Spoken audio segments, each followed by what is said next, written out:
Maganda ang naging pamalakad sa Barbanya, ngunit isang araw nagkasakit ito. Malugkang na ang sakit ng inyong gama.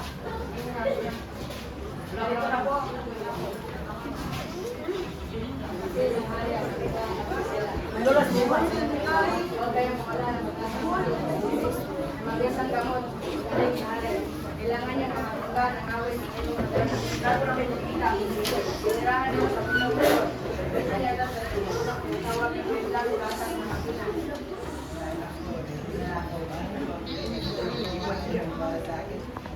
Nanahimik ang lahat.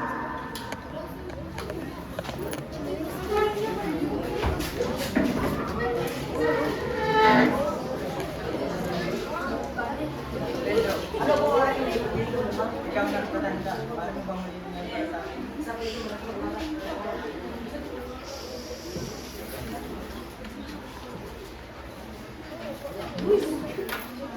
At iyon nga ang nangyari. Naglakbay si Don Pedro papuntong bundok Tabor sakay ng isang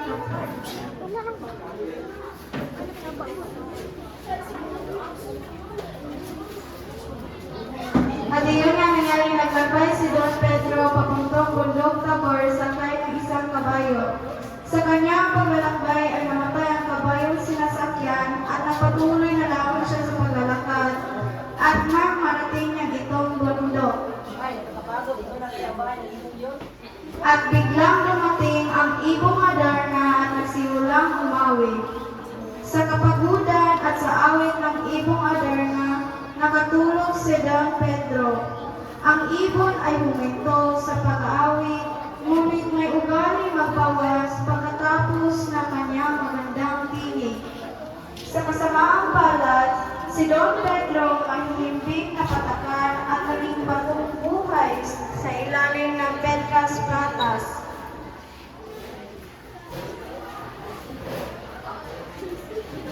Sa hindi pagbalik ni Don Pedro, nagkagulo ang buong Barbanya at ang pinadala naman ay si Don Diego. Naglakbay si Don Diego papuntong bundok Tabor sakay ng isang kabayo. Sa kanyang paglalakbay ay namatay din ang kabayong sinasakyan at nagpatuloy na lamang siya sa paglalakad. At nang marating niya itong bundok, nagpahinga siya at biglang dumating ang ibong Adarna. Kaparehong kapalaran ang sinabi na magkapatid. Naginig ng awit at siya'y mapahimbing. At sa pagkakahimbing, napatakan ito at siya ang awang-awang naging batong buhay din.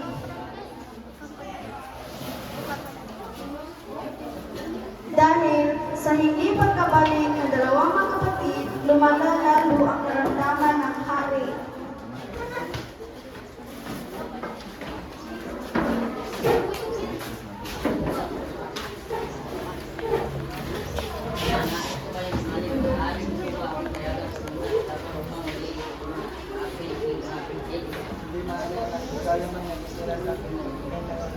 Louder! Hindi ko makikita ng ganyan, mahirap ang tao. Patawarin ninyo ako, hindi ninyo ako papayagan sa galit na lamang lagay. Sige lang, nagpupay ka na ako.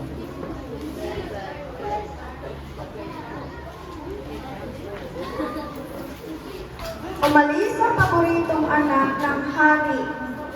Kahit lapag ito sa kanyang kalooban, hindi tulad ng dalawang kapatid, umalis siya lamang 5 tinapay lamang baon at hindi siya sumakay ng kabayo.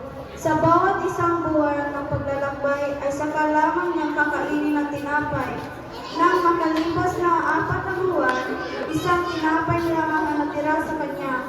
Sa kanyang paglalakbay, nasulubong niya ang isang leprosong matanda.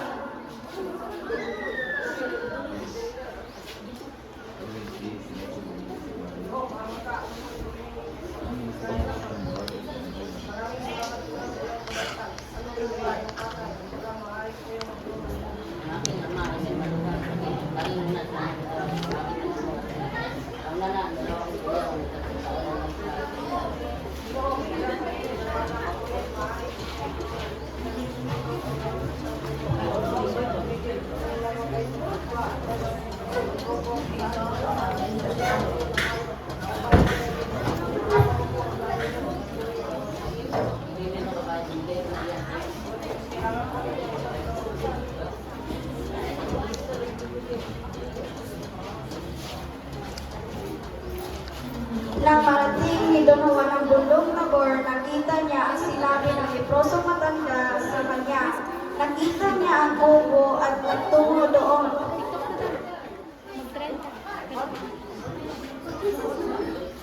Gam.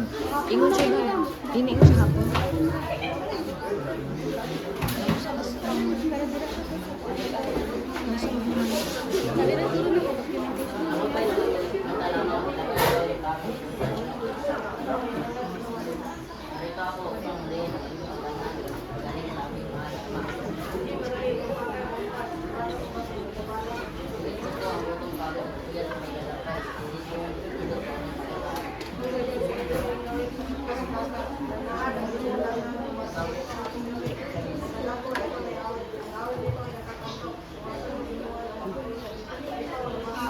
Kasi po, ikaw.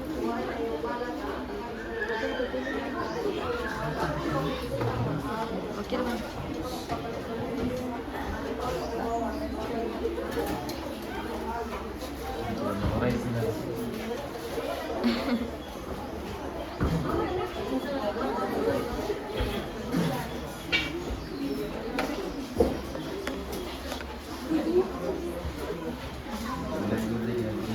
Nang marinig itong lahat, umalis na si Don Juan upang huliin ang Adarna. Nang dumating ang ibon, Adarna, lahat ng utos ang kanyang ginawa. Sa bawat awit ng Adarna, sinusugatan niya ang kanyang palad at pinapatakan ito ng dayak. Sa sobrang hapdi, siya ay nagigising. 7 sugat ang natamo niya. Naiwasan niya ang ipon ng ibon at naghintay siya ng mahimbing na ito. Sa pagkahimbing ng ibon ay tinalian niya na ito at ipinakita ng ermitanyo.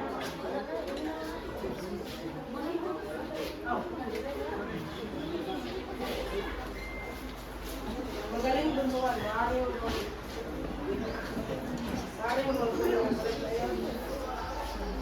magaling ka, punan yung tuloy.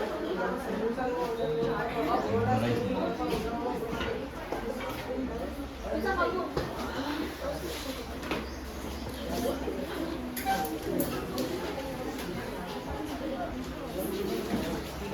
Iyon na ang ginawa ni Don Juan. Naging tao muli sila Don Pedro at Don Diego. Umalis silang tatlo sa bahay ng ermitanyo upang magpasalamat. Umuwi sila ng sabay-sabay.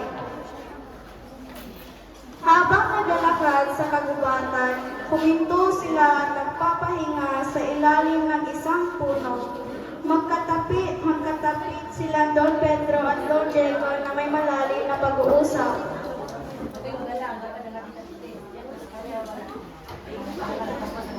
Ako tayo si Don Juan, kuya. Kaya tayo mag-isip doon. Gawa na sa atin. Kaya naman yung sipir niya. Kaya ka naman, kuya. Kanina mo natin.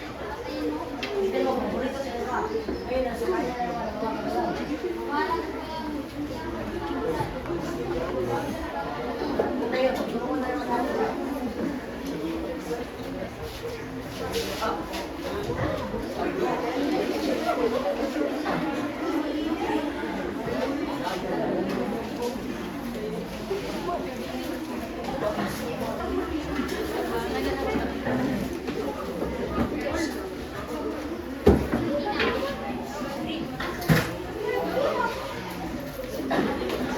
Noong dumating si Don Diego at Don Pedro, inilagay nila ang ibon sa tabi ng kanilang ama.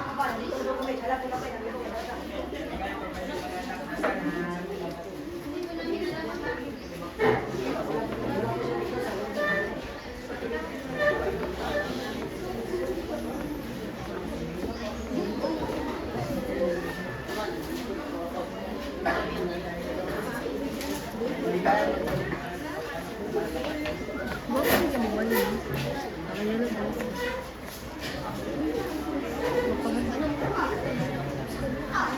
Pipilitin ni Don Pedro at Don Diego na umawit ang ibong Adarna at kahit anong gawin nila ay ayaw nilang itong umawit.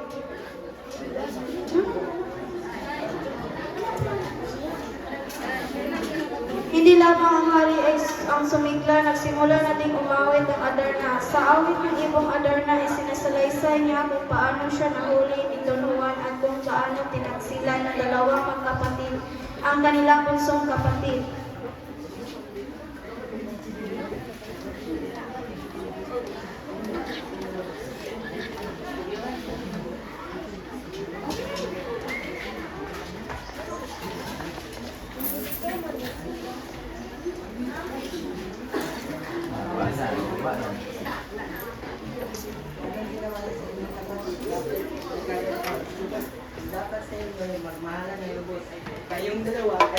Ma'am, kapag tingin ko, anak ko, wala na sa kapag ko,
Kaya hindi ko na alam, makakalipan ng siguro sa kalaba.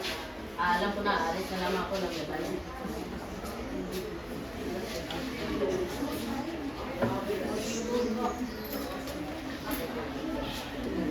Pedro, Diego, Don Juan.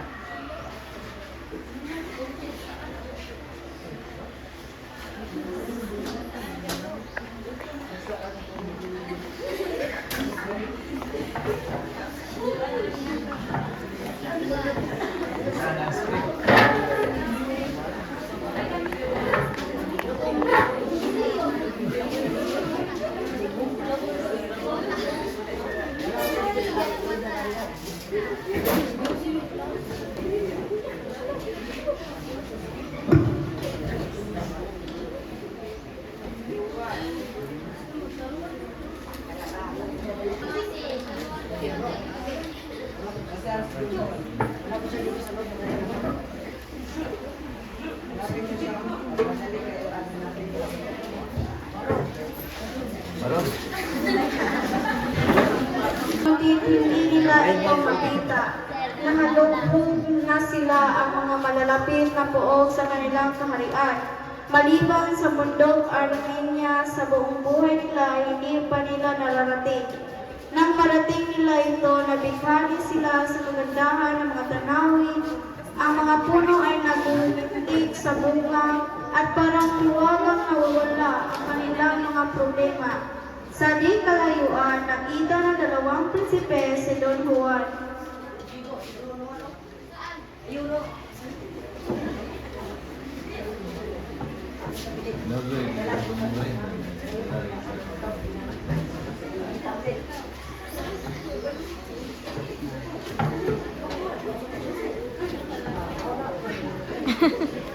Kasabuan. Siya ba? Ikaw na. Namaon na.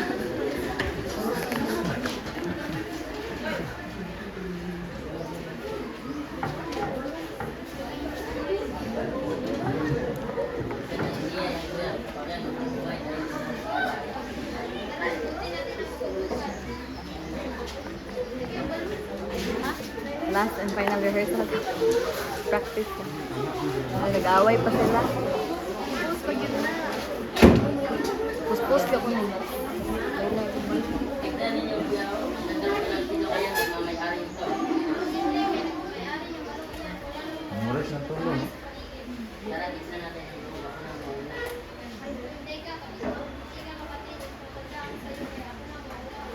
teka, ako ang pangalan kaya ako nang gulo ang ako.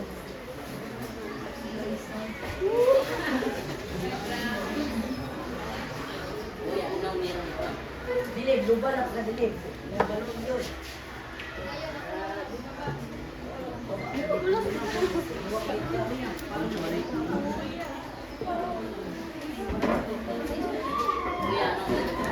Lagi ko yung sa video, yes.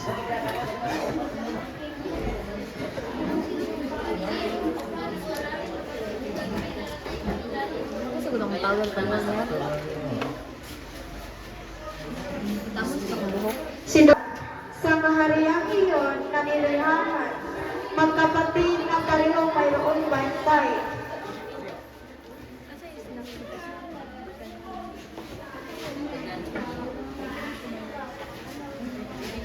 Hindi Wala lagi si Maria.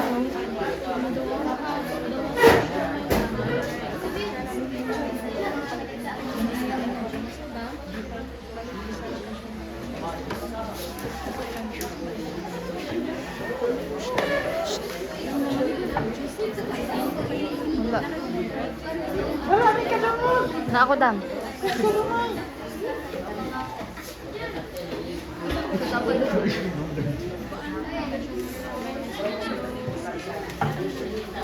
Why sa press? Wala, nakarang kanian ko. Aba, wala, nakarang kanian ni ngayon ah.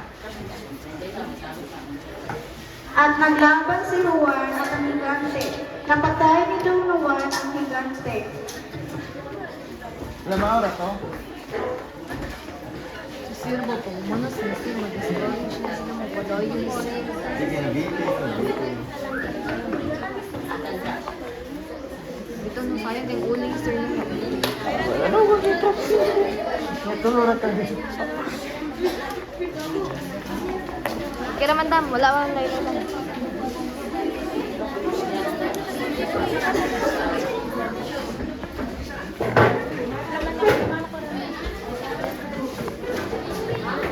Sa pag-alis ni Don Juan, nalungkot ang dalawang mag-irog.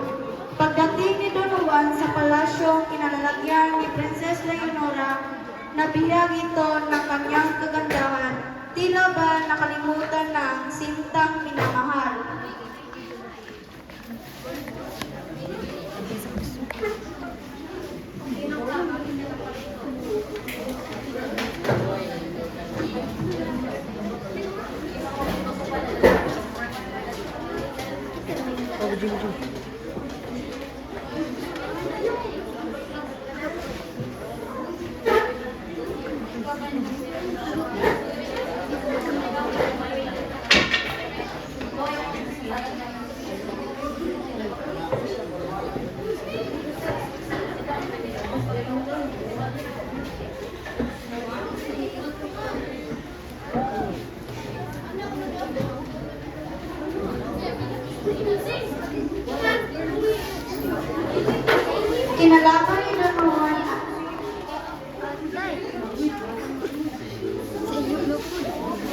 Kinalaban ni Don Juan ang ahas na bantay ng prinsesa. Ito ay napatay niya salamat sa tulong ng boteng binigay ng prinsesa. Nang mapatay ay bumanglik sa dalawang prinsesa at umakyat sila sa balon. Pagdating nila sa itaas, anong inggit ang nadama ng dalawang niyang kapatid?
Pagkababa ni Don Juan ay agad pinutol ni Don Pedro ang tali.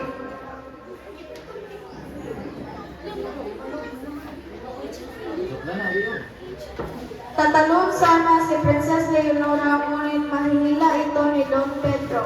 Mahihimatay si Princess Leonora sa kamay ng Don.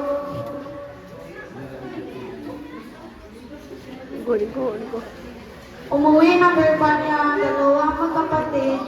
Doon ikinasal si Princess Juana kay Don Diego.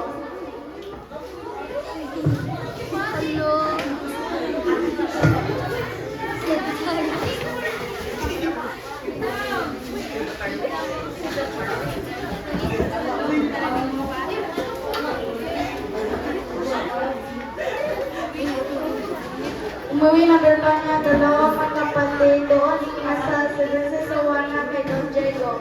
Ayaw naman magkapastoral ng kapatid niya si Leonora kay Don Pedro dahil ang mahal niya talaga ay si Don Juan Hiram.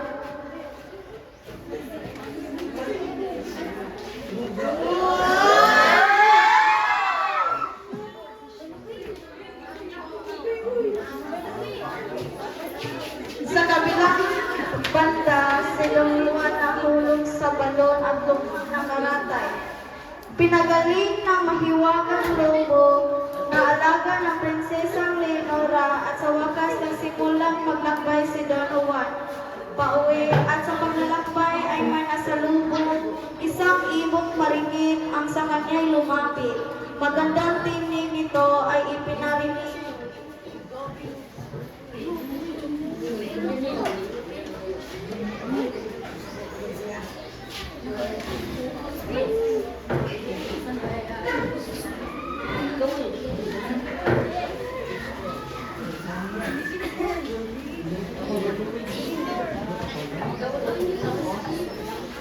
Mahal na prinsipe, patuloy natin nawalay sa isa't isa. Anong ligaya ang nadarama na ikay makita mo sigla? Ako ay narito ngayon ngunit di dahil maghihina natin, kundi dahil sa daramong magkapatid na nais kayong patayin.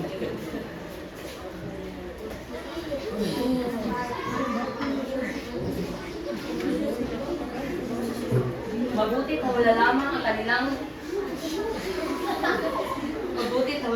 kanilang minusan di na natuloy ang kanilang balak. Sa kahapong nagdaan ay wala na tayong magagawa kaya.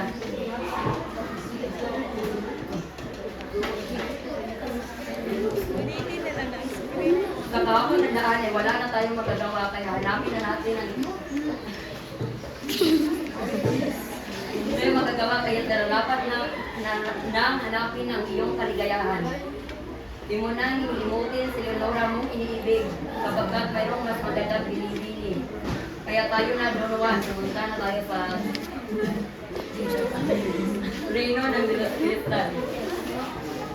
Pinakinggan ni Don Juan ang awitin ng ibon ang nagtungo na sa De Los Cristal.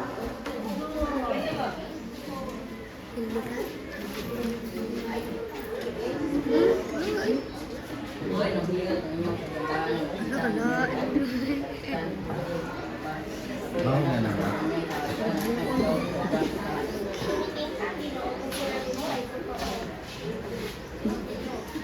Sa ating pagsisuyuan, ang maglilid. Ako ay isang prinsesa sa karian ng Diyos. Tumingin ka sa tayo. Lahat na makikita na patuloy ay buhay na tao. Iyan, inilapat na parusa ng aking sa mga prinsipeng hindi nagtatapos. Ngunit aking mga hindi kita alam. Dahil bumalik sa palasyo ay naiiyak na hindi ka makikita.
Dahil sa talintong mahikam langka ng prinsesa, nagawa nito ang pinapagawa ng hari.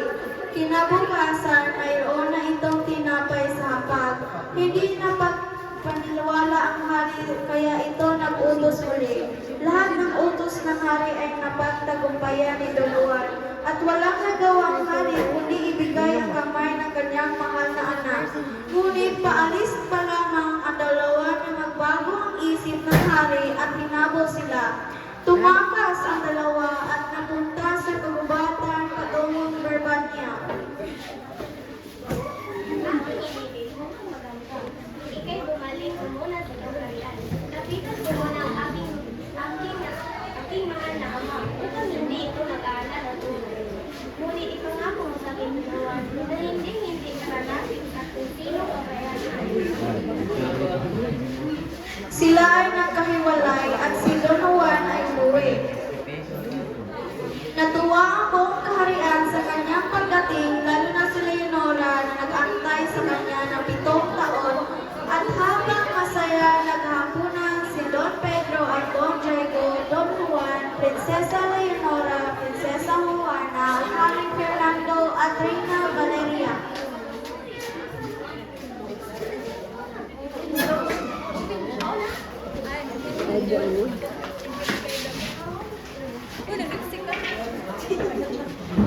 Ilalabas ang isang negro at isang negra at nagsasayaw ng mga ito. Isinalaysay ng sayaw ang nangyari kay Doña Maria at kay Tunsuman.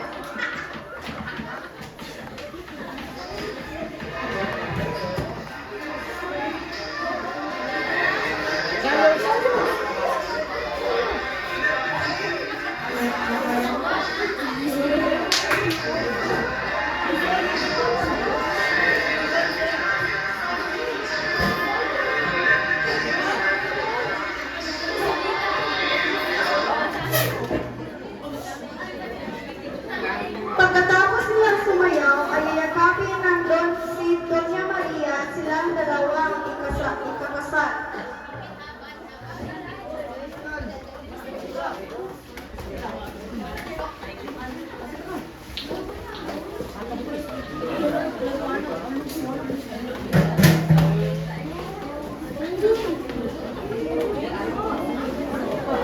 At ikinaisan nga si Doña Maria kay Don Juan.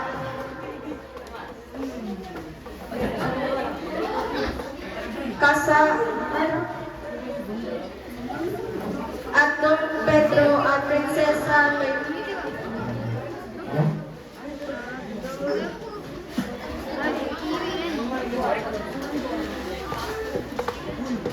Si Don Pedro at Princess Leonora naman ang nagkatuluyan at nagmana ng Berbanya.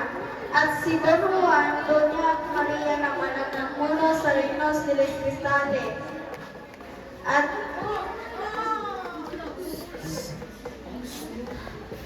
At dito nagtapos ang kwento ng Ibong Adarna.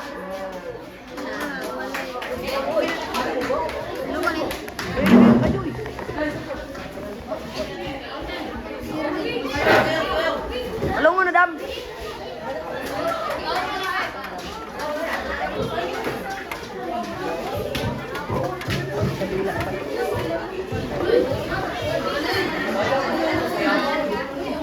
Rafael. Rafael ba?